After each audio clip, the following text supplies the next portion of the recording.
Alright, hey there, I'm KB, and today I'm back with another episode of Roadwarden. The last time we left off, we had just gotten to the inn after we had left the camp with Tulia and whatever that other guy's name was, I can't remember. And we got a quest to try and figure out what happened to the previous Roadwarden, Asterion. Don't know what happened to him, but if we find out, we will get to go back to the camp and keep the stuff he left. So that sounds pretty good to me.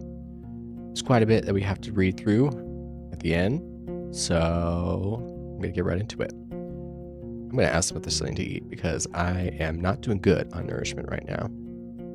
Alright, I could eat something. Do you have any leftovers?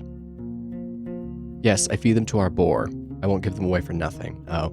He tells you to wait, then leaves the building for a few minutes and returns with a wooden bucket and a long stick ending with a hook. Go through the gate and turn left. You'll see a bunch of bushes. We need some berries. Bring me a bucket full. You'll be done in half an hour or so.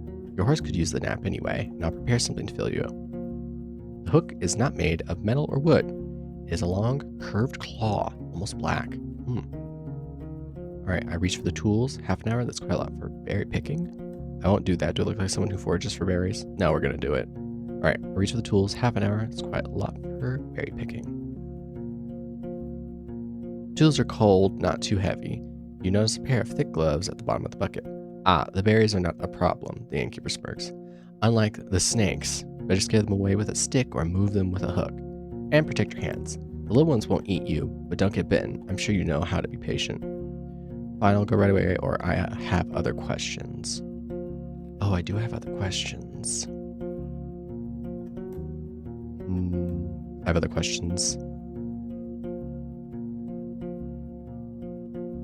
Hopefully I'm able to go out and forage for those berries still. Alright, let's ask about Asterion. I'm looking for Asterion, the previous Roadwarden. Are you now? He goes to the table and invites you to sit down with him. I don't think I'm going to be of much help. He rests his elbow on the tabletop and grunts quietly to clear his throat. But I do want you to find him so. When asked about his intentions, he measures his words.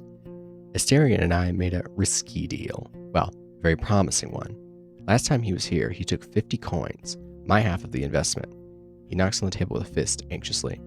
If you get my coin, or at least find out what happened to the guy, I'll make sure you won't be disappointed after bringing me the news. Could it be that Asterion stole the coins and ran away? He looks at a window and starts to play with a shutter. I just think Asterion ain't that kind of soul that would do such a thing.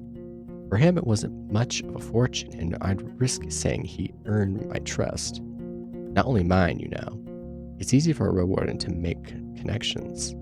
He always had places to go, things to take care of. He rubs the table with his thumb, as if trying to clean an invisible stain.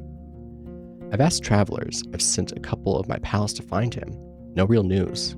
I know he stayed in White Marshes for a day, and was meant to do something for the people there. It's a village in the northwest. Just stay on the main road until you reach the bogs, then enter them. You may get there before dusk. So, let me know once you find anything, and we may yet return to this whole investment thing. I'll think about it. Okay. Interesting. So, he potentially could have run off with them, but he didn't think he would. I still think something happened to him. I'm not sure what, though. What can you tell me about the peninsula? What could anyone say? This place doesn't even have a name, unless there's an old book in an archive that no soul knows about. You know what I'd call everything from here to the coast? A hunting ground. He glances at your eyes. But it's not us who hunt. Keep that in heart, but the beasts in all shapes and forms. His words gain confidence slowly, which is strengthened by his deep voice. I've lived in this inn for over 10 years now, and I've only seen a couple of roads, a couple of places. It's just, once you get here and you see how harsh it is to hit the road, you have only more reasons to stay at the warm stove behind a wall. Even if it's suffocating. He looks towards the windows. I'm sure you've heard a lot already that the people don't build hamlets anymore. There are no more ibexes from the south, and the traders stay for only a few days. All of our iron is used for cauldrons, not swords or tools. What will I find traveling west? Well, there are hills nearby. Then you'll find a village, maybe an hour away from here. It was destroyed by beasts almost a decade ago. Nothing to see there. The goblins live there now, so most people just travel around it. They say it's haunted, but who knows? Who cares? He crosses his arms and starts to sway back and forth, gathering his thoughts. You'll get to a large tree on the edge of the swamp. For the locals, it's sacred. You're not used to hearing someone mention pagans, as if there's nothing unusual about them. There's a small path south, which leads to an old mine in the mountains. Nothing to find there. But keep riding north, and you'll find Howler's Dell, set at a clear brook. Farmers live there, and they're mouthlins and druids. They'll let you stay for a night. They're not cheap. If anyone thinks my prices are bad, it means they ain't been to the Ape Ale Inn yet. Ape Ale Inn. Okay. He lets out a gentle smile. I nod, I smile politely. I know only a bit about the next settlement. Old Pagos? The soil there ain't too fertile, so they work in their quarry and help other settlements build things in exchange for crops. The forests and hills ain't too harsh, but the Seekers have a small monastery nearby in the mountains. I don't care much about them. They keep to themselves and they don't pay well. The third village is unknown to me. White marshes, set at a bog. I've heard it smells like a griffin's lair. I've heard a lot of nasty rumors about the place, but I won't share them. I don't want to be a lie spreader. So, 3 villages. Really. Howler's, the one near the monastery, whatever it's called, and Marshes. Don't let their beds and palisades fool you, though. Weird people live there. Don't tell them more than you need to. You wonder if it's something he would tell other travelers as well. Are the eastern roads as rough as I've heard? Pretty much. Don't leave the main road, I'd say. Not so far from here, you'll find an old dolmen. A few of my people had to spend a night there, and monkeys stole food and gods from their bags. It was their fault. One of them had fallen asleep in the middle of his watch, but you know. The eastern forests are wild. The roads are rough. Almost no soul lives there. One day, all these roads will be swallowed by the trees again. The furthest my team has ever gone was the home of the Enchantress. Just stay on track until you reach the crossroads, right near an abandoned watchtower. From there, turn east. You'll recognize the place. It's a nice home in a lonely meadow, surrounded by a wall. He looks toward the closed window, then at you again. Kind of like our walls, but simpler, without coding. She lives as a hermit. Eudocia? Sure, we'll go with that. I don't even know how she survives there, but if you don't have decent corn, you won't find much there. So, back to the crossroads. If you turn left instead, you'll see a road. People stay away from it. It connects the tower and the monastery, a shortcut between the two sides of the peninsula. I was warned by the locals not to use it. It already belongs to the beasts. Have you ever been to the northern coast? I only know about another inn. It's far from here, maybe a day on foot, a bit less from the eastern side. His eyes once again focus on the floor. I've never been there, but I've heard it's a safe place, close to villages of fishers and hunters, though I don't know much about them. That's all I need. I didn't expect to find an inn of this size in a place such as this. Ah, so you know a thing or two after all. His mocking tone is soon replaced by a gentle smile. It was built long before we arrived. It didn't work out well for the previous owners. Once the war ended, they left. Not enough travelers, bad trade, the villages stick to themselves. We, however, came prepared, and now are prospering. When you ask him how they can afford all the supplies, he runs his fingers through his dark hair. I'm not against running an inn, but we don't really rely on guests. We're the ones doing all the trading. My hunters are a clever bunch and stay safe in the forest. In exchange for furs, claws, and bones, we get what we need, and more. Both from the south and the north. He relaxes in his chair. We have a good life here. We spent a whole lot on armor, crossbows, lumber, spears, but in another 10, maybe 20 years, we'll have enough savings to move to Hovlaven and not work for another day of our lives. We take risks, but smartly. The team is stronger than ever, and I have big plans for us. It's surprising to find a purple-skinned man so far from the north. Is that odd? Let's see. I ain't seen a soul looking like this since my ma died, he shrugs. It's not a fascinating tale, let's just say. I wasn't a part of the invasion, yet I'm glad it freed all those who were chained by the cities and their corsairs. He looks at the wall. Is there a good story behind the inn's name? I mean, there's a story, but not a good one. He clears his throat. For years I wanted to have an inn called Pelt. In my city, it would be in bad taste. Taverns and inns named with a single word were cheap and had a nasty reputation. There was the Claw, and Mugger, and Basilisk, and Blissful, I think. The good places used at least 2 words. Empty Barrel, A Rose and a Helmet, Empress Smile. Pighead was the exception. It was a real dive, he chuckles. In my soul, it's still just a pelt. Pelts are what we came here for, and what will make us reach our goals. I return to my other questions. Need anything done? I could use a job. I assume you mean a job for the Roadwarden. Tell you what, he looks at you in the eyes. There are brigands in the woods. Our place is a stronghold, so I'm not afraid of an open strike.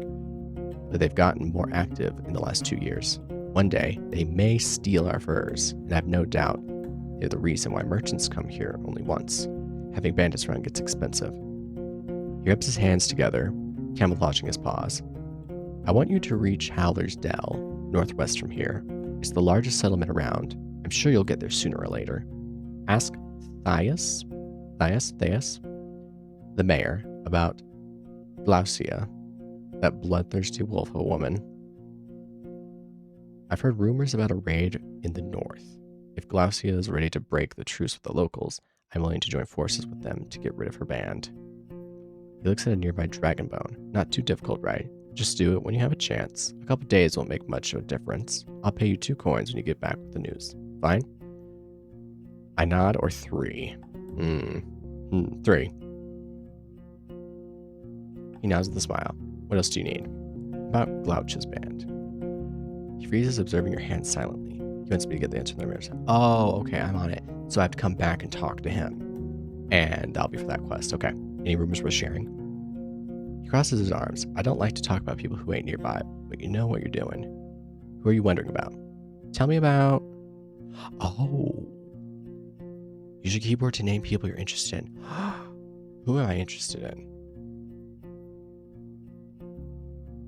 I don't know. The example says Empress. Why not?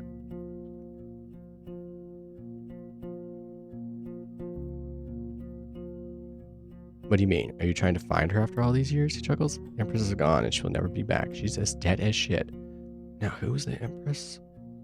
Change the topic. I feel like, is there anyone I should ask about? Maybe one of my humans? Asterion? Eason? Tulia? Groups and places?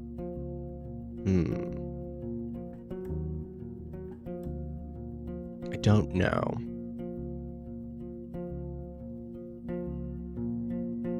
Well, let's see. What do you have for sale? I can go and pick up a few things for you. Some food for your travels. To start with, apples, nuts, sausage. Not too many at once. We need to maintain our supplies. I've got an elk fur I don't need. Zabair was caught by a pack of red wolves. Oh my. Nice for a sleeping spot. Just as nice for a wall. An almost untouched bowl of soup. Priceless for a traveler. You can't tell if he's being sarcastic. Made of fine oak ashes. Strong, though you should have some better supplies before you start your own bathhouse. I have to mention you like something more useful on these roads. He looks down. I don't have any blades or armor to spare, but if you pay well, you can take one of our crossbows and a bunch of quarrels. A yew-bow, wool cords, and the trigger needs just a little bit of oil. It's as good as you can get without soaking it in magic. Takes a bit of muscle to draw, but even a 16-year-old could handle it. I won't sell it cheap, but I'm ready to give a discount to a helpful ally. Okay, let me take a look at what you have first. Oh, okay, so we got a box of soap, oak-based balm that burns skin on longer contact. Oh, okay. Food rations, 3 filling meals that won't spoil anytime soon. An elk fur and the quarrels. Interesting. Wow, that is inexpensive. Okay. Well, I have 5 coins. I only have 1 food ration left. I feel like I should buy some.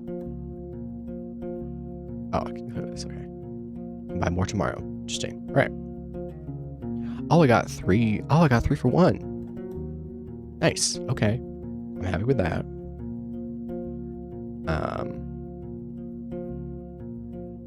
Do I have anything? I don't think I really have anything. Tools for bear. I got the tools for bear. Okay, I still have those. Interesting. Set tools given to you. Oh yeah, the game did say to look at items to see what they do. A set of tools given to you by the innkeeper from Pelt of the North. A hook, a pair of gloves, and a bucket. The hook has caught your eye. Its head is made from a dark animal claw. People in the countryside often use bones, claws, tusks, or even stones to make tools and weapons, but this one is quite large. So, wait, do I have the option to, take the claw? Interesting. All right, I'm going to save real quick. Nope. I'm going to save. Yep, or this. Okay. I guess that's all I need. I go outside. Let's see if we can pick some berries. You step outside. Ambrosia is moving around slowly as far as its cord allows. You hear the clinking of tools coming from the armorer's workshop. And to the end, I approach the guards. I head to the armorer. I go to the well. I should go outside and forage for berries. I was going to do that. I'm going to go do that. I should go outside and forage for berries. The innkeeper knew what he was talking about. You put on the gloves and look through the bushes from a safe distance. It doesn't take long before you notice the first serpent lying on a rock somewhere in the thicket. The creatures are not that large, and even if some of them hiss at you or slither closer, the jabs of the hook keep them at a distance. You don't know how much about these berries. They are round and reddish. You wouldn't trust such color even if you were looking for food in the wilderness. Plants don't have thorns. The leaves are harsh, so you make sure to thoroughly cover your skin with your clothes. You have to look through many bushes to fill the bucket, but the presence of insects and snakes doesn't allow you to relax. I gather the berries and I go back to the inn. You've returned to the courtyard. 2 of the guards are participating in a friendly skirmish. The wrestling is accompanied by a crowd. Head to the inn. The locked windows make the air stuffy, and the weak fire in the stove hardly lightens up the hall. Several guards are eating gruel and talking with the innkeeper at the stove. So, you again, need anything? I put his fruits on the counter. Great, he peeks inside the bucket. Nice. Great, he peeks inside the bucket. I've got cabbage stew with a few goose chunks for you. I'd serve it even to merchants if there were any around. The meal is warm and filling. It's well seasoned and not overcooked. And like I've said, I rarely have food to spare, but feel free to ask if you ever stop by. You may be lucky, and I've been cooking my whole life. Thanks. And how did that old hook of mine work out for you? I see you still have it in your hands. Oh. I give him the hook, I'm fine. I'd like to buy it from you. Rely, I've lost it. Oh, I don't really want to lie to him because he has been nice. And I did have the option to take the hook off of it. I don't know. I'm going to give it back to him. Don't know if I'll regret that later, but I'm going to give it back to him. I give him the hook. I'm fine. Takes the tools from you and nods. Need anything else? I already asked for leftovers today. Oh, okay, so I can ask for some tomorrow. Nice. Okay, I guess I'll go outside. Okay. Actually, let me take a look at my journal. So, we have quests. We've got Glouch's band. According to Pelt's innkeeper, Gloucha and her band have broken the truce with the local villages. He's going to pay me 3 dragons if I get in touch with the mayor of Howler's Dell and bring him her response. Then Asterion. And he says he was last seen in the White Marshes. Help others, that's very general, and then exploring the peninsula. So, I feel like I want to find out what happened to him. So I need to get to the White Marshes. So I'll have to find them. White Marshes. A village set among the western bogs. Okay. I think I'm going to go ask him about him real quick before I move on.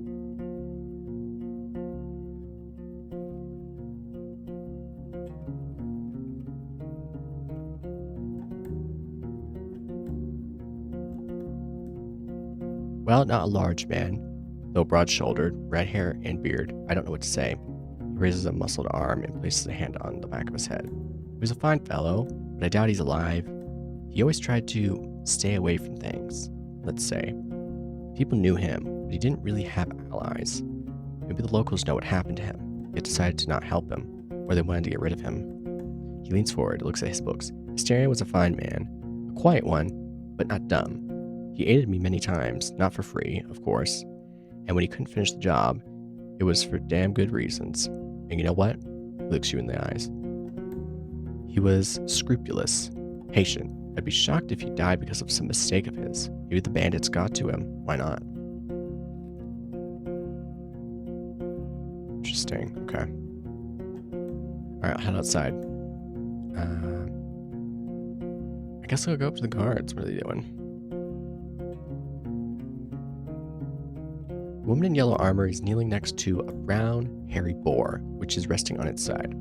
The beast is not as large as the dark ones from the forests. It responds to the touch of the human's hand and a brush with grateful grunting and rapid twitches of a hind hoof. No matter how friendly it appears, it's still tethered to the wall, and you have no doubts that its charge would leave Ambrosia dead in a breath. When the woman notices you, she steps forward to the boar's disappointment. So, the new Roadwarden? She points at a window with her chin, forestalling the question. We don't need anything now, but when we travel with our furs, we can use some assistance. She may be around 30, but her warm voice and bright smile are camouflaging the touch of time on her unpowdered face. Like many red-haired people with freckles, her skin is unhealthily pale. Oh my. The boar runs up to her, observing your boots and fruitlessly sniffing for food beneath the beaten ground. She pats its back but maintains her focus. How about a game or two? We have a bit of time and can talk a bit about this and that. Maybe I'll get a couple coins, or lose one, she winks. We can play dice or throw axes at a target. Ooh, some dice or axe throwing. I am on warrior. Would I have a benefit being a warrior? Let's try it. Axe throwing, show me what you got. Let's do it. Your rival, and especially the dragon bone you pull out, are cheerfully welcomed. The guards prepare a couple of wooden planks, which are leaned against the wall. There are also spectators, and you're told that the other hunters are either sleeping or have duty on the tower. Remember, no magic, says one of the players. His face is deadly serious. Okay. There's going to be 4 participants and 8 rounds. You aim at the target drawn with charcoal. The person whose axe lands the closest to the center of the circle gets a point. Axes that fail to stay in the plank don't count. The person who has the most points at the end of the last turn becomes the winner. I blend in with the group. You talk a lot, but also don't say much. You share casual jokes, memories, and views on luck and optimal strategies. Ambrosia and Tulia's camp are also brought up, but when you ask about the road to the locals, their stories are vague. The drinks are here. It's poor beer made from the leftovers after the regular brewing. It's cold, sweet, and doesn't reach your head, but you try to avoid the smell. Just don't spill anything. The boar may get sick, says the opponent with one arm. As a guest, you start with the first throw. Your axe flies well, hitting the very middle of the painted target and piercing the plank with a pleasant thud, which makes it really difficult for the other players to outperform you. A minute later, you've won the first round. You can't expect to be that lucky every time. Oh. I don't know if that'll be very helpful here. Use violence or a direct threat. Against who? The other players? I don't think that's the move. All I can do is try my best. After getting your 4th point, the players nod with respect. Quite a score, you hear from the guard in yellow armor as she hands you your dragon bones. The other participants carry away the remaining planks. We already played today. Oh, wait, did I win? Wait, I won, right? Did I win? I won. Hell yeah. Alright, we've already played today. Okay. Have you ever been at the heart of the woods? We sometimes hunt south from there. There are good hunting grounds in the western half. The second one is too overgrown. Maybe the soil is different. She shrugs, then moves the hair away from her forehead. But it's a risky spot. There are treants there, and wolves, even the furless ones. And if you have to go through the tall grasses, watch out for what's on the ground. There ain't too many archers in the trees. She smiles as if it's a joke. But there are too many worms, even larger than a water leech. Tell me about yourself. Oh, what was that? After a brief giggle, her voice gets cold and serious. Nah, Roadwarden, we use names and stories among friends. You ain't one. Don't make me tempt curses. Okay. I was foraging for berries for the innkeeper. She chuckles. So I've heard. Don't worry about it. Usually we forage by ourselves. They wouldn't ask you for a dragon for a meal. Give small jobs to people all the time. Just see who agrees to do them. Once judge who's of use and who's too proud for their own good. I have some questions about this place. Oh my. Not much detail, honestly. There are many beasts around, both wild game and dangerous monsters. We spend our time surrounded by these walls, leaving only to hunt, forage, or trade. It's an unusual tower. I'd expect it to be closer to the gate and shorter. Like in Howler? Fair. But it ain't here to protect the gate. This stronghold was built long before we moved in, and it's not to fight off humans. The tower is meant to be used by those who observe the deep forest. We look out for fires, dragons, and any winged creatures that are looking to roost on the roof. Baldy, she nods towards a man who indeed is completely bald, has a great eye, and sees well even in darkness. Any interesting creatures living nearby? Ha! Here? Everything lives here. She flips her hair. I swear, we saw a few dragons, a unicorn family, a battle between trolls and goblins, faced 2 beastmen, and a gargoyle, and a hunting queen shouts all the time. I could tell you all about them, but I won't. She winks and pats the boar on his head. You know, hunters have their secrets. Your group seems to be quite attached to this boar. How could you not be? She crouches and raises the boar's head, but it steps away and squeals as if someone's murdering it. It came with us from the city, just in case. We had no clue how our first winter would go, so we needed some backup meat. And it works too. Cleans the dirt. She reaches out to the beast again, but it trots away. The woman straightens up with a pleased sigh. We haven't needed to eat it so far, but it's also funny. I learned in my home village that the farm boars are getting a bit smaller and more cuddly, kind of like ibexes. So it's not such a wild, dangerous beast, but we don't let it get close to the other animals or children. What do you usually hunt for? Anything we can eat or sell. If there's a partridge, a squirrel, or a rat, we don't complain. But when we move as a group, we look for something larger.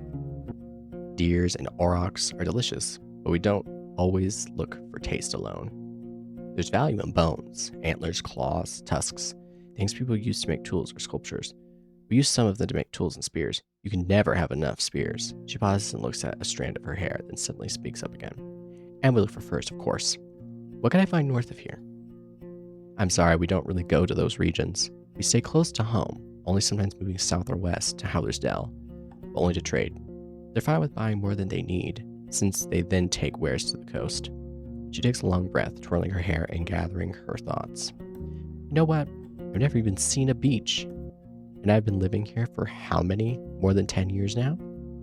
She giggles. The only part of the sea I've seen was from Old Pagos, which is placed on a hill. I've never put a toe in salt water. She looks towards another huntress who confirms that her experience is the same. But Old Pagos is a good place, as long as you don't mock their order and act nice. They'll also be kind. Boss says they're too serious for him to stand them, but at least they don't bite without a reason. Have you heard anything about the necromancers? It's something new. Her voice lowers to a whisper. I've never been to White Marshes, but over the years, we've seen people moving away from there, south. They told us that the place has changed too much. A priest died, I think, and the new one awakens the dead. Sorry, Roadwarden, that's all I know. If she's hiding something, she sounds convincing. Thanks. Okay. She observes you with a hand casually resting on her hip. I'm looking for knowledge about wild creatures. Well, I told you our knowledge is valuable. I don't know. She looks at the boar, which seems to be obsessed with a clump of grass growing next to the wall. 15 dragons, no less. Wow. Okay, well, I can't purchase that. Is there any discount for friends? Well, depending on the friend. She gives you a radiant smile. Let's say 15. If it's too much for you, maybe ask me after you spend some time around. Show us what you're capable of. Or play dice with us when you have an hour to spare. These folks here, she starts to whisper and points with a thumb at the guards behind. They crave gossip. I don't have enough. Never mind. Okay. I guess I walk away. Return to the courtyard. You hear the clinking tools coming from the armorer's workshop. Actually, maybe I should go to the well. Maybe I can get cleaned up because I'm very not clean right now. Go to the well. The recently renovated wood roof covers the well from rain and birds. One of the guards is enjoying the cold drink he drew with a bucket and tells you to use only as much water as is necessary. You need at least one piece of bathing equipment to get more out of this place. I won't get any cleaner here. My clothes need no washing. Right. Well, I know where to come to get clean. Once I actually have something to clean with, I head to the armorer. You walk past the well and find a small open shed, not unlike the stable, but with a humble set of tables, carving tools, hammers, sharpening stones, pincers, knives, and other tools. As long as something can be solved by brute force, this place will find a way to do so. There are 2 people sitting on a long bench. The first one is a male with maybe an inch-long hair. cleanly shaven face, a thin, long yellow tunic, bare legs, and sandals. He ignores your presence, sewing a gambeson with great concentration. The second person is a boy, maybe 15, who's wearing the crude outfit of a farmer. He glances at you, but soon returns to sharpening a long dagger. I wait for him to notice me or greetings. It seems like they don't want to talk to me. I guess I'll say greetings. The man raises his head, but it's the boy who speaks, focused on his task. He ain't talking. Tell him what it is that you need. The man smiles in confirmation, looks at the piece of garment in his hands, then looks around, shrugs, and returns to you with a raised eyebrow. Maybe not right now, but I may be in need of your services. Could you patch my clothes if they were torn? How am I? I mean, armor's pretty good. Could you patch my clothes if they were torn? He shakes his head and points at the uneven seams on his own tunic, then grabs a crude bone needle and shows you its broken head. Oh no. He wouldn't even if he had the tools, says the boy, but you can try in Howler's Dell or Gale Rocks. Okay. I look at the youngster, learning the trade, I see. Kind of, he answers reluctantly, but his teacher pats his knee, giving him a harsh look. The kid clears his throat. Yes, but we both ain't masters, you see. There's not a soul to teach us, so once I'm ready, I'll try hunting instead. Fixing things for others is boring. The man grunts a sound, though you don't understand it. Seeing your face, the boy chuckles. He said safe. Let's meet in the middle. Boring, but safe. The man nods. How does he know what he's saying? Maybe not right now, but I may be in need of your services. What do they have to sell? He nods, points at the laces in front of your jacket, raises his clenched fingers to his shoulders, then gently spreads and lowers them as if he's taking off a robe. Follow his command and allow him to properly inspect your gambeson. After a few minutes, he gives it back, then reaches for his pouch. He pulls out one dragon bone, shrugs, then another one, and waves them both in the air, pursing his lips. He makes a few speech-like noises with his empty mouth, groaning what sounds like, I don't know. I consider his offer. Oh. Wait a minute, so you can fix my armor? Wait, but didn't you just say you can't? I mean, if he can, I'm not sure how. It doesn't look like I can click on any of this. Your jacket is as good as this armor can make. Oh, I should read. Jacket is as good as his armor can make it. So he can't repair it to full. Okay, but he can fix it up to here? Okay, good to know. Right, I leave the shed, I guess. Okay, I've gone to the well, gone to the armor, I've gone to the guards. Okay. And the inn, yeah, some of the windows are open. Some of the windows are open, revealing the dust dancing in the sunbeams. The innkeeper is standing behind the counter, preparing a set of mugs. Something bothering you? Nope, I don't really think I have. Okay, well, I thought there'd be something else I could do, but it doesn't seem like there is. I guess that means I gotta travel. Alright, so I think we're gonna try to get to White Marshes. It's a village in the northwest. Save.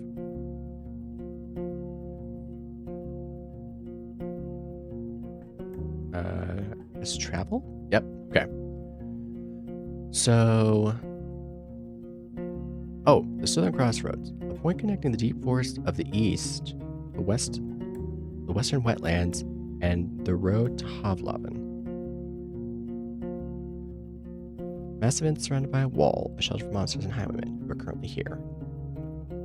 So, I need to get to the western marshes? This connects the deep forest to the east and the western wetlands, so I'm assuming I just have to keep going west from here. So I'm assuming. Right. Road uphill meanders, slowing you down and forcing you to pay close attention not only to the shadows of the trees, but also to the tight, rocky passages. You can't help but notice a few caves and fine ambush spots. Uh-oh. I keep an eye out for any sign of life. Oh, what do we have here?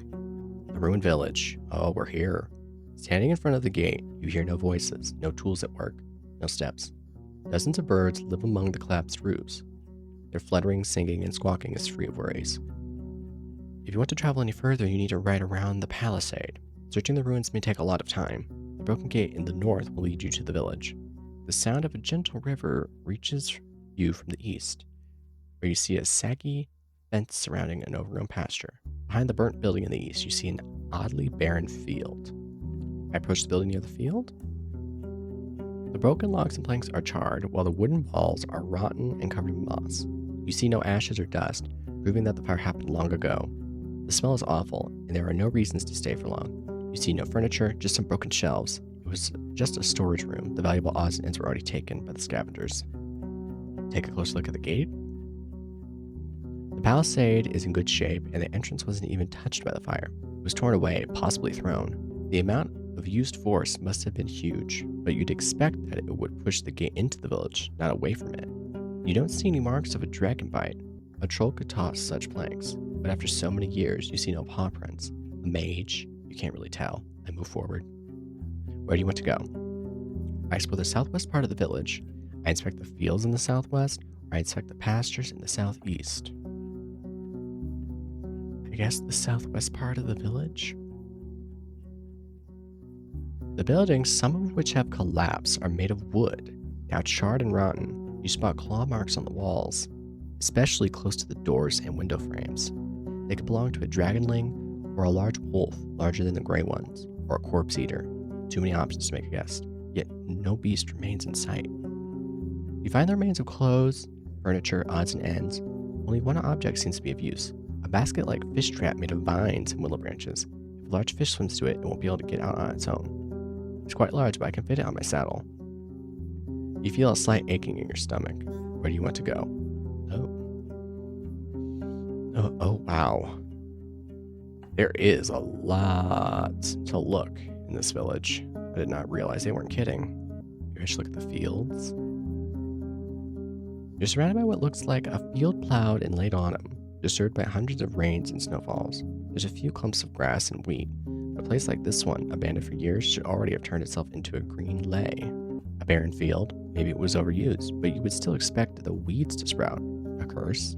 The path leading west from here ends at the edge of the field, shifting into a meadow, then a forest. In the north you see a path leading around the palisade. I don't have a way to investigate.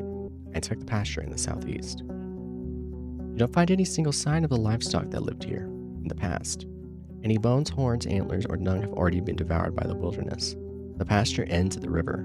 On the opposite bank, the meadow turns into a thick forest, impenetrable for a rider. What are the chances that a herd of defenseless animals could get there and survive? The breach in the southern fence wasn't made by some brute force. You find axe cuts in the spots that were ultimately broken away. After all these years, there are no tracks that you could follow. I return to the main road. Explore the southeast part of the village. You find a small backyard. The ground is beaten. The grass grows only right next to the buildings. It would have been a fair spot for training dancers and fighters. The stakes of the palisade are covered with playful carvings, left by children who were portraying monsters, weapons, and humans. The rubble has been pushed into the corners of the houses. The furniture is broken, but you find something of use in one of the piles, a slightly rusty piece of steel. Once you pull it out, you realize it's a quarrel for a crossbow, still usable. It won't be difficult to find a use for it. The closer you are to the village and the longer you stay around, the sicker you feel. The taste of gastric juices hits your mouth. Your forehead hurts and you start to stumble. Ambrosia, worried by the sight, pokes her head with its nose. Oh, this seems bad. I walk far away from the walls. Leaning on your mount, you go outside, keeping your mouth shut. After a few minutes, your eyes get clearer. It may be better to leave or at least stay away from the village for the rest of the day. Yeah. You stop and touch your aching stomach. Where do you go? I feel like every step into the village weakens me more. I should return another day. Yeah. I inspect the palisade in the west. The tracks of human footwear and many more ape footprints cover the path formed around the palisade's breach. As far as you can tell, the freshest footprints lead to the village. The wooden stakes spread on the ground are rotten, covered in mushrooms, small flowers, insects, and worms. A good source of animal or goblin food, though you'd expect them to also hunt for the birds and eggs. The meadow in the west turns into a forest quickly. The grasses in the north surrounded dozens of tree stumps already covered with moss and fungi. Going south, you'll reach a large field. You don't see any crops. I shouldn't enter the forest, especially not in this area. It's unpredictable. Okay, I inspect the clearing in the west. The meadow is lush and colorful, and so dense it's unsafe for a rider. For a couple minutes, you lead Ambrosia with a rope, avoiding the potential disaster in case of a hoof falling into an animal den. Being forced to travel around the palisade every time you get here is going to be a pain. Most of the tree trunks look similar and have a comparable size. They are most likely planted with the sole purpose of being cut down and used by the locals, though cutting so many trees at once. That alone could provoke the wrath of the herds. Such a process should be spread across a couple of seasons, and you can't be sure that was the case. In the west and north, the clearing turns into a wild forest. In the east, you see a road leading north. I leave the clearing. You stop and touch your aching stomach. Where do you go? I go to the road leading north from the village. You're at the closed northern gate. The neglected road is partially overgrown. You hear a river in the east, separated by the lush meadow filled with the crickets and rodents. I take a closer look at the gate, or I go somewhere else. I take a closer look at the gate. Pushed or pulled, it doesn't move an inch. Someone has spread dirt and rocks both underneath it and around it, seemingly to keep the plank stuck in the ground. I go somewhere else. You stop to touch your stomach. Where do you want to go? I head to the river. You see a quenching family of boars, some of them brown, some black. You consider turning back, but they pay you little attention. After a couple grunts, they run north. The river is not too wide, yet unusually deep. The banks altered by the locals for decades, if not centuries. The water is cold and clean, yet filled with long plants going from the bottom. You would rather avoid jumping inside or drinking from it, but you're tempted to at least wash your face, neck, and hands. Dozens, if not hundreds of small fish are looking for tasty leaves, but also try to avoid their predators. A dance of life, completely unaware of your presence. You suddenly realize there is something else buried among the kelp.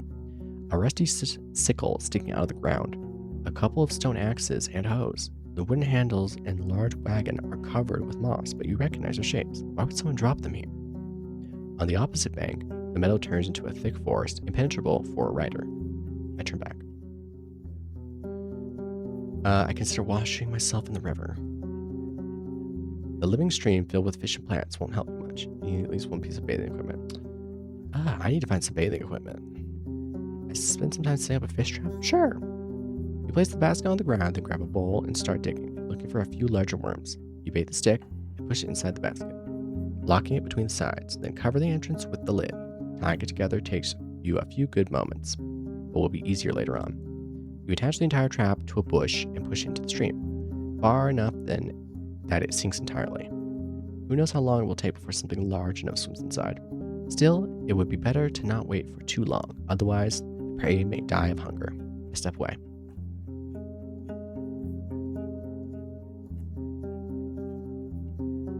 Okay, consider washing yourself. Oh, okay.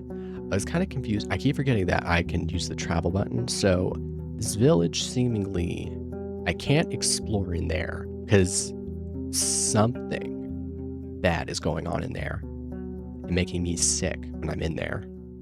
And I don't think I want to push my luck and end up collapsing in there. So we're gonna, I think, move on. I'm gonna save real quick first. All right, we're gonna travel.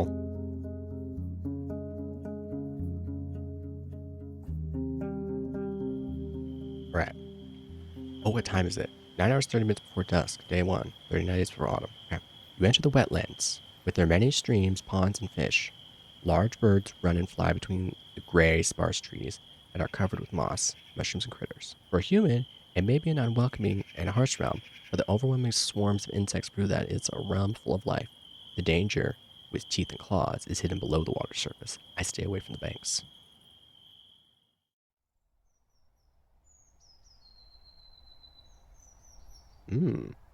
This plant shouldn't be alive. Not without leaves. It doesn't resemble the other trees of the wetlands. It's something else.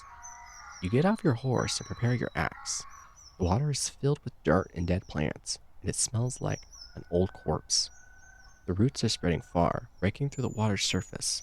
You don't see any saurians in the grasses or on the shore. You approach the table-like altar made of 3 limestone slabs. Were these rocks originally as formless as they are now?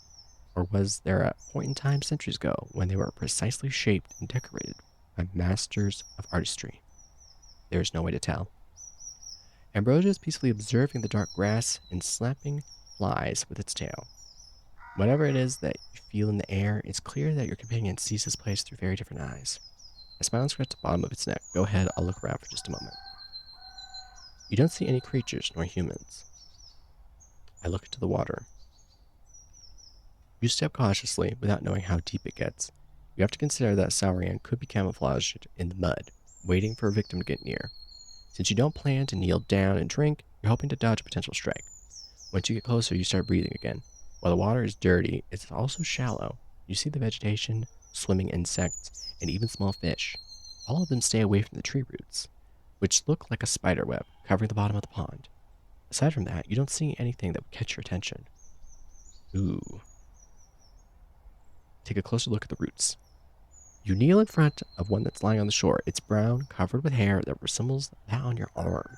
When you touch it, it's moist, soft, and warmer than you'd expect. Do something with it? Do what? Oh. Example, kick. I don't know if I want to poke it. Poke it? Yourself moist and weirdly warm. Oh wait, do I have to like... Is this going to make it mad? The root is flexible and stretchy. Your blunt hit sinks into it like it's a pillow. Whenever you lean away, it returns to its original shape. Okay. Stand up. I approach the altar. There's clumped dirt in the uneven nicks, used by years of winds and rains. The bottom surface of the table is dusty, but you don't find any spiderwebs or mold, even though it's a perfect spot for them. The tree roots cling to the altar in many spots. They're firmly attached. You struggle to move them even by an inch. The cream-colored limestone is cold and smooth. I try to make an offering. I saw this in the like Steam page little preview thing. I don't know if I really have anything to offer though. Oh, I do have food. Let me see though. What do I have? Not a whole lot. I could offer a thing of food. This might be a bad idea, but we'll see. You place any type of food you can find in your sack, finding your sacks, or on the nearby plants, but none of them seem to make any difference.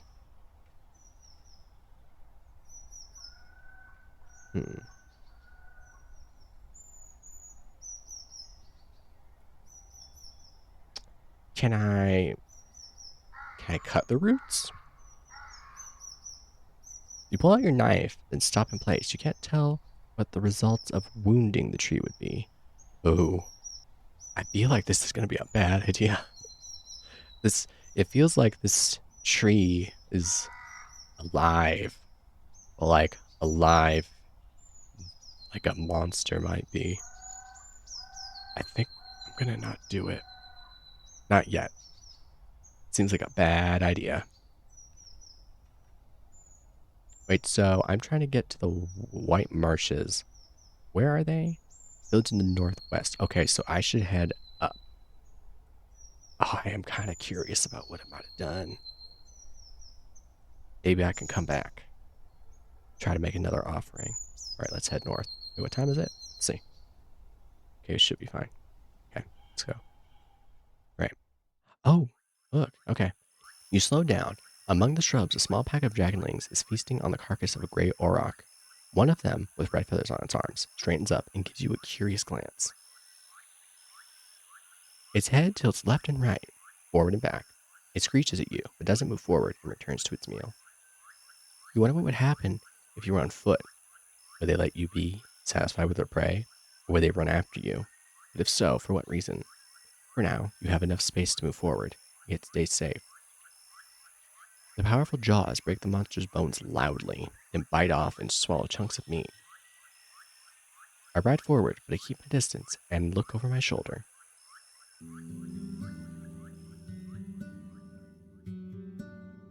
The beaten road serves your palfrey well. The forest to your left becomes sparse and brighter, and there are dozens of human-made paths among the fruit-bearing trees. On your right, there's a large pasture with at least a dozen massive mouflons. 2 of them, already sheared, looking comically small. Soon after that, you ride alongside vast flourishing fields filled with rye, still green, preparing itself patiently for the second harvest. The path ends with a massive wooden gate.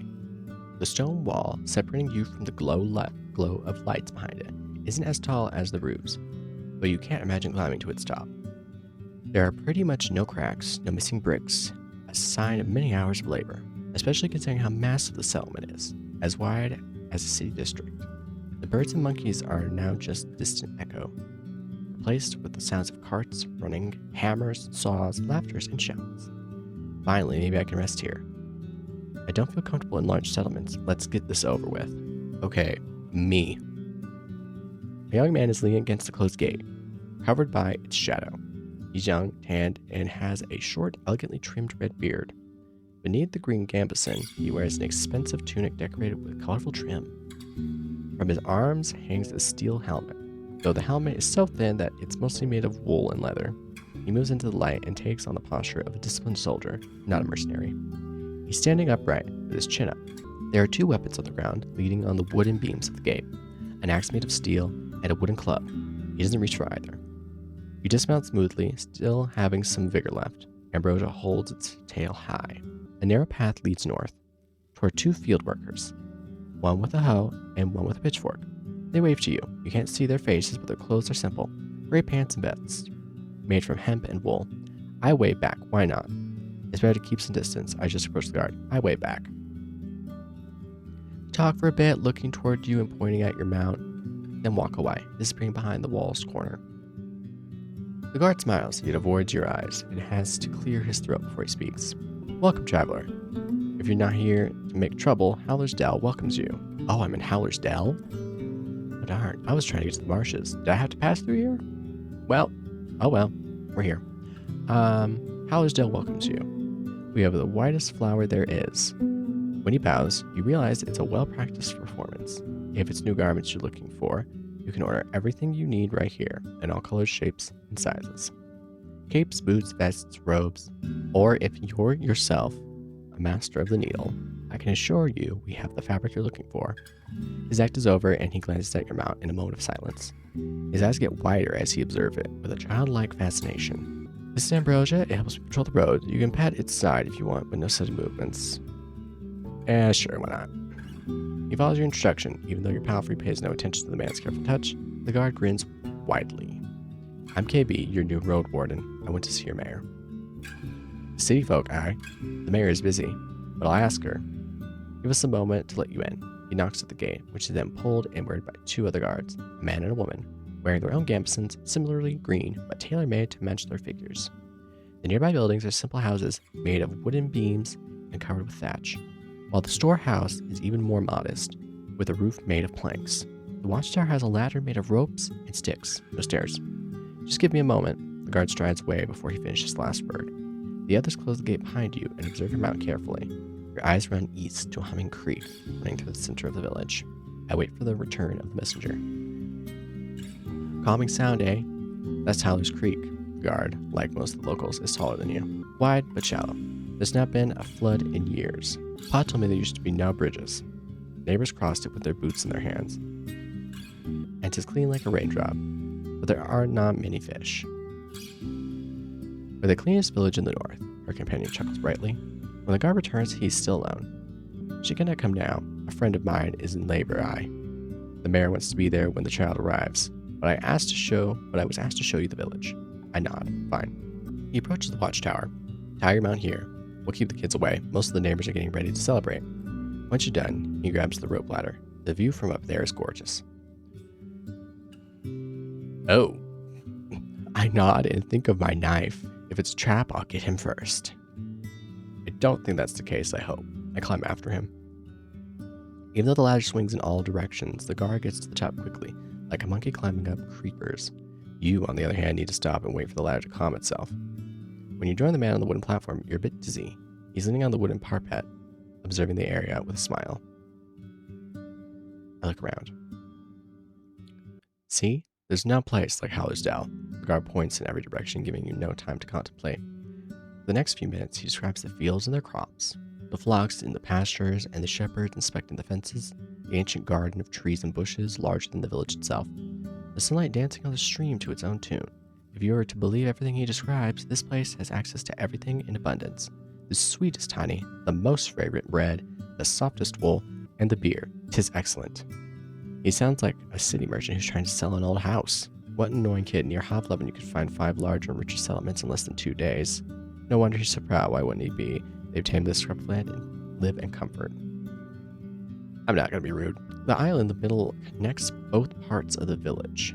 According to the man, the northern gate is hardly ever open, as it leads nowhere now. Near the eastern gate, there's the Ape Ale Inn, where you can find a bed and victuals. And that's the stall where Akakois rewards our work. Unless we annoy him with pointless talk, he lets out a chuckle. On the opposite side of the creek, there's another White House. It belongs to Bion, the best clother in the north. The priests live in the southeast near the wall, but they do not talk to strangers. You also hear about the hunter, the cooper, the fisher, the miller.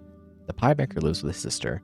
The baker, the smith and her husband, the carpenter live with their kids. Some of the larger buildings could accommodate 2, maybe even 3 generations at once. There could be more than 100 dwellers here. You consider stopping his speech, but he suddenly points at the aisle again. There, see? The mayor's coming. The one wearing purple. You're free to join her, traveler.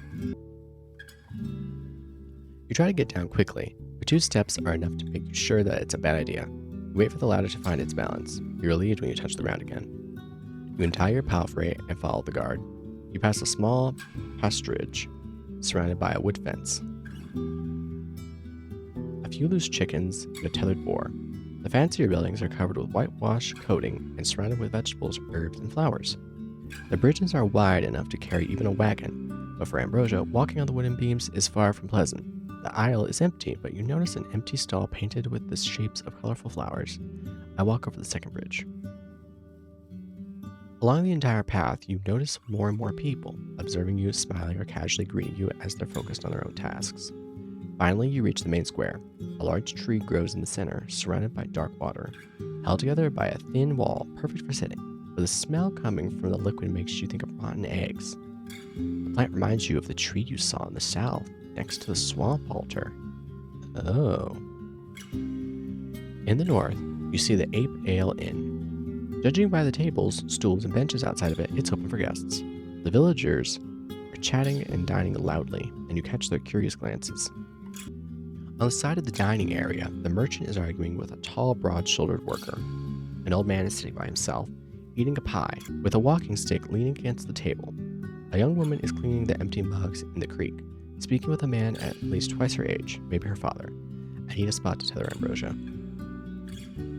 There's a wide wooden roof right next to the gate that shelters carts, crates, and snacks. You or your mount next to a donkey, which will be placed here just for this purpose. Without a moment of hesitation, Ambrosia starts to chew on the nearby haystack. You have some time to make sure it doesn't struggle with your bundles. You return to the inn. Look for the mayor and approach her.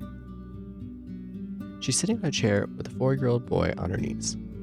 She's holding his hand gently, showing him how to eat gruel from a bowl. It's not a cheap meal, though. You spot nuts, berries, and milk, and the added honey makes it yellowish. This kid is clean and quiet, and once he notices your arrival, crams his mouth with spoonfuls of oats. Now, love, the mayor titters. Do not get distracted. She rubs the meal off his face. A few more spoons, and you'll help Papa in the kitchen, eh? She gives you a radiant, though apologetic smile, then turns her attention back to her companion. I observe her more closely.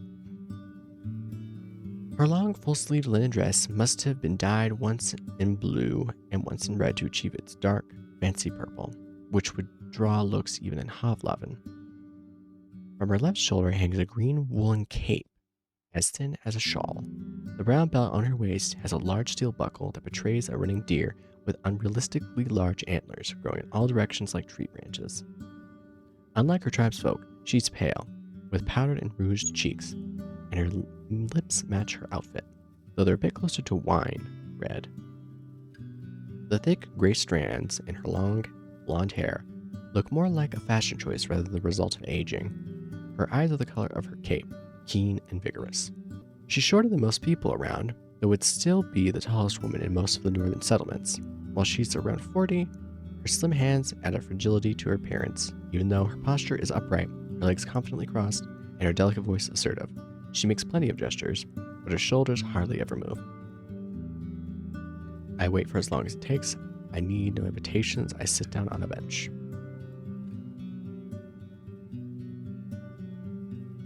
Just a moment, please. She glances at you harshly and puts the boy on the ground. I'm sorry, love, but I need to speak with our guest, darling. She addresses one of the inn workers, a girl close to 15. Take him to father, will you? Her tone suddenly gets firmer, leaving no hint of a question or suggestion. Yes, Ma, she responds. Both her hair and her eyes are nothing like those of her brother, and neither of the kids resemble their mother. The flowing water hits silently the rocks and wooden stakes surrounding the isle, then splits into two stream beds. In Havloven, the river is surrounded by tall walls, protecting the banks from deterioration, and the water is seldom free of dirt.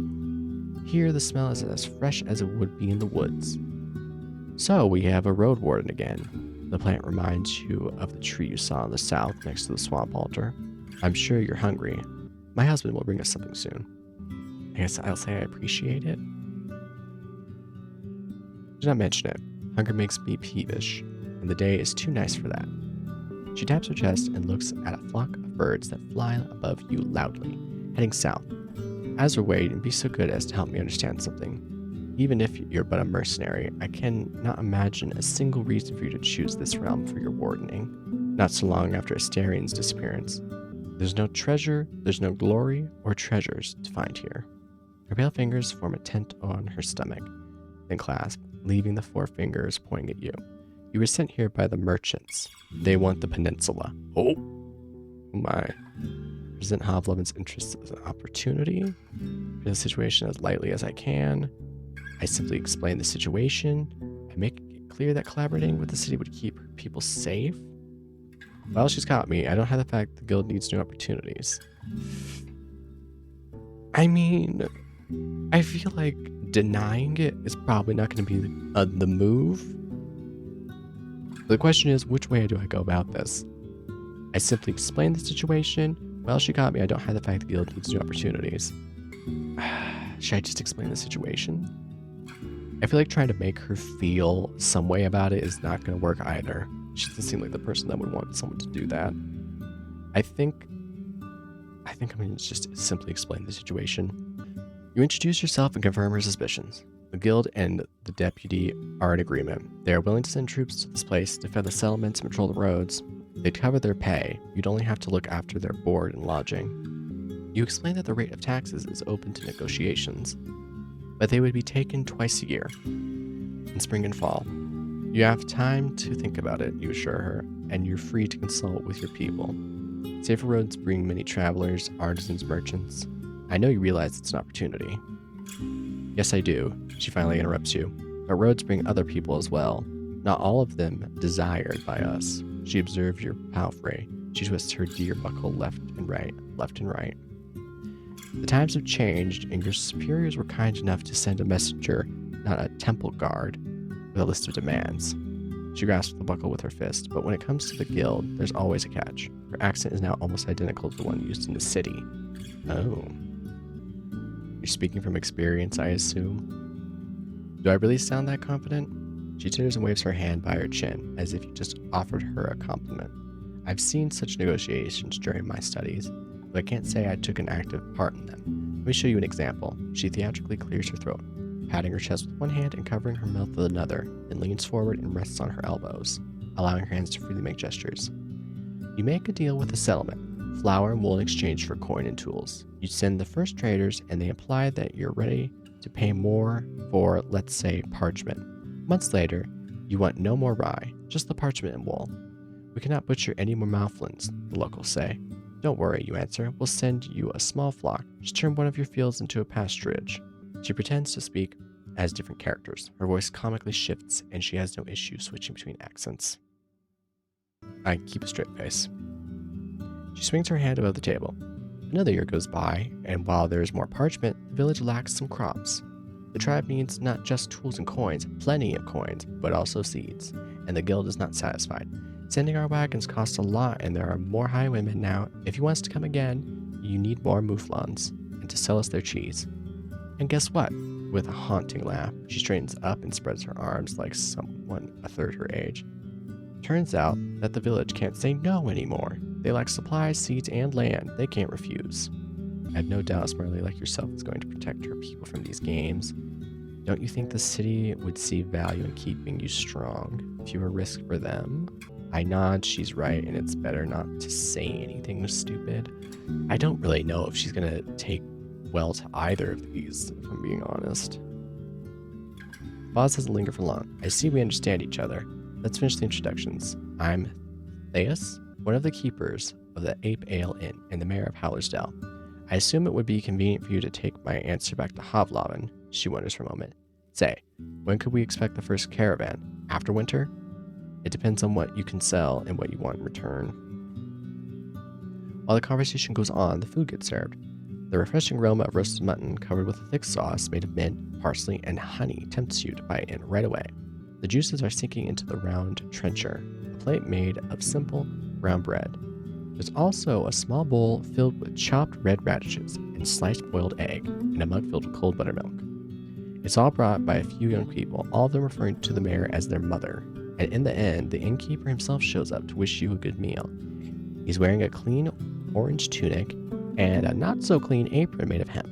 He politely introduces himself as Eric's, and after confirming you won't get sick from what he prepared, he leaves you and his wife to your conversation. Theus tears the meat into smaller pieces, then eats slowly, often expressing her enjoyment with a hum.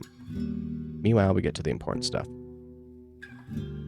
Sounds like the nearby ground is fertile. The village would gladly pay its taxes in grain and vegetables, with the exception that a squad of soldiers would provide additional protection. Our youth is strong, she claims proudly, so we don't need your guards on our walls.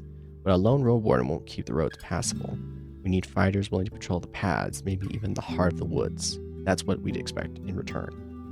You're not an expert when it comes to linen, cheese, and wool, so the mayor spends a good couple minutes describing the outstanding quality of what the village has to offer, especially the clothes, which are meant to be as unique as those made by Master Crispus. You vaguely recognize the name of this tailor shoemaker, but you've never earned enough to pay him for as much as a single sleeve. And of course, we will never reject some steel and bronze. We lack alloys for sickles and scythes. She then repeats her question about starting a trade route. Truth be told, the guild is not sure what the peninsula has to offer. It's going to take more than your village to convince them. Understandable, but you won't find much in the other tribes. They have barely enough to survive, even after they trade for our crops. For we have the only decent soil in this realm. At least the people of Gale Rocks have salt and barrels of fish, while Creeks sells meat and wood. Actually, if you haven't been in Creeks yet, the farthest village in the northeast, you could give them a chance. She nods with a smile. They could use your help with keeping their roads safe. White Marshes, on the other hand, as well as Old Pagos, are close to worthless. For a trade route, that is, she clears her throat. After these words, she stands up, walks to another table, and offers her trencher to an elderly man who sits there by himself. With a trembling voice, he thanks her, then starts to chew on the soggy bread. She sits down, wipes her hands into a clean cloth, adjusts the folds of her cape, and once again crosses her legs. So tell me, KB, how's Hovloven? I haven't gathered much news since the invasion. Things stay humble, but are starting to look brighter. The harbor is full of life, and the kids grow strong. Sometimes better, sometimes worse. Not everyone has their own bed, but the new generation is ready to start their own fight. It's far from great. Children who lost their parents during the war have no trade in hand, and there's not enough settlements to send them away. Many people are unable to prosper. Either they did tell me and I just don't remember, but I have no idea. Let me sing in my journal to help me, because I'm not gonna lie, I don't remember. One of the greatest harbors in the Dragon Woods and the heart of the northwestern province of the 10 cities. I was hired by its officials and merchants. According to Tulia, Hovloven chief selects commanders, they select lieutenants. Oh, okay. I think I'll just go with the middle one. And I was afraid it was lost to hunger. Her chuckle is trimmed with scorn. Good to know I was wrong. When the invasion started, some merchants were cheering in their houses, happy that they would sell all the blades and food they had stored.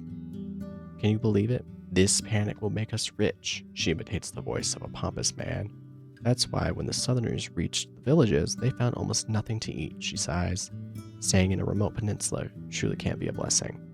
She pauses, hesitant to go on, then shakes her head slightly. Well, we can't change the past. How can I help you, KB? Oh, wow. There is quite a lot of stuff going on right here. I do wish that she had something about the White Marshes. So I was expecting to find them over here, but maybe I need to keep going from here?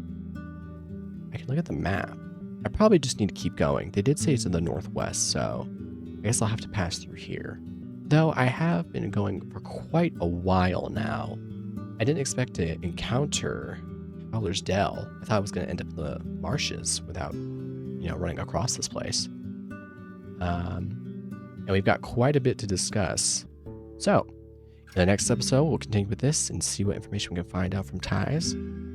Thanks for watching this episode, and I hope you tune in for the next one. But until then, see you later.